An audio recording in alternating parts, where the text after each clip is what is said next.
তৃণমূলের সংগঠন নিয়ে যত কম কথা বলা যায় তত ভালো। আজকে চলতে চলতে ভাইস প্রেসিডেন্ট, কালকে চলতে চলতে এক্সপেলড, তারপরে দেওয়া চলতে চলতে এক্সপেলড লোক টাকা পয়সা দিয়ে ম্যানেজ করে আবার নেতা হয়ে গেল। তৃণমূলেতে এই কারবার চলছে। আজকে অনুব্রত, তো কালকে কাজল, তো তারপরে আবার আশিস ব্যানার্জি, ইত্যাদি ইত্যাদি, বীরভূম। ফলে সভাপতি নেই, বীরভূমের সভাপতি নেই, কলকাতা উত্তরের সভাপতি নেই। কুণাল ঘোষরা বলেছিল সভাপতি নিজে বিজেপির সঙ্গে আছে, তৃণমূলের সভাপতি।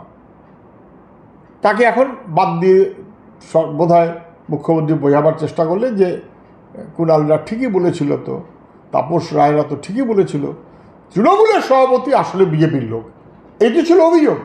এখন দেখা যাচ্ছে গণসংগঠনে তাই হচ্ছে। আইএনটিইউসি কি অন্য কোনো সংগঠন কি, দুর্গাপুর কি তমলুক, সভাপতি বলে কেউ নেই।